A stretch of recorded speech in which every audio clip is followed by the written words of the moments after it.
मुंबई के हाई-फाई इलाके में रहने वाला अर्जुन एक सफल व्यवसायी था। उसके पास सब कुछ था, पैसा, रुतबा और एक खूबसूरत पत्नी, रिया। मगर उसकी जिंदगी में एक अजीब सा खालीपन था, जिसे वह समझ नहीं पा रहा था। एक दिन अर्जुन को एक अनजान महिला का फोन आया। उसकी आवाज में एक अजीब सी रहस्यमयता थी।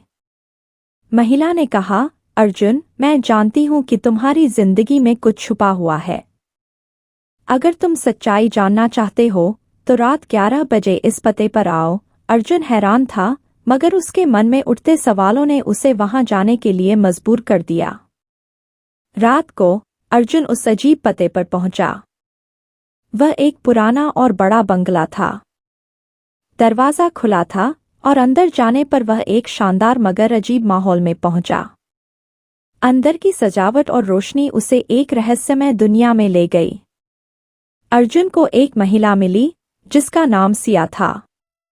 सिया ने उसे बताया कि वह एक गुप्त समाज की सदस्य है, जो शक्तिशाली और प्रभावशाली लोगों के गहरे रहस्यों को जानती है। सिया ने अर्जुन को बताया कि उसकी पत्नी रिया का एक गुप्त प्रेम संबंध था, जो उसके व्यवसाय के पतन का कारण बन सकता था। अर्जुन को यकीन नहीं हुआ, मगर सिया ने उसे कुछ सबूत दिखाए, फोटो, वीडियो और रिया के फोन की रिकॉर्डिंग। अर्जुन के पैरों तले जमीन खिसक गई। उसने सिया से पूछा, तुम ये सब कैसे जानती हो? सिया ने कहा, हमारी सोसाइटी का काम ही यही है। हम हर उस व्यक्ति की कमजोरियों और गहरे रहस्यों को जानते हैं, जो समाज में महत्वपूर्ण स्थान रखते हैं। अर्जुन ने तय किया कि वह रिया का सामना करेगा। उसने अगले दिन रिया को सबूत दिखाए और सच्चाई जानने की कोशिश की।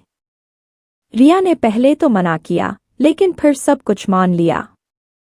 उसने बताया कि यह सब एक जाल था, जिसमें वह फंस गई थी। उसके प्रेमी ने उसे ब्लैकमेल किया था और उसका उपयोग अर्जुन के बिजनेस सीक्रेट्स को चुराने के लिए किया था।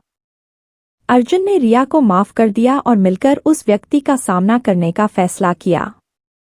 उन्होंने पुलिस को सूचना दी और सिया की मदद से उस व्यक्ति को पकड़वाया। पुलिस ने उस गुप्त समाज की भी जांच शुरू की और कई छुपे हुए रहस्यों को उजागर किया। अर्जुन और रिया की जिंदगी वापस पटरी पर आ गई, मगर अर्जुन ने सिया को धन्यवाद कहा और समझा कि उसकी जिंदगी में आने वाले हर मोड़ को समझदारी से और साहस के साथ पार करना होगा। इस कहानी से हमें यह सीखने को मिलता है कि विश्वास और सच्चाई की हमेशा जीत होती है और जीवन के रहस्यमय मोड़ों को धैर्य और समझदारी से पार करना चाहिए।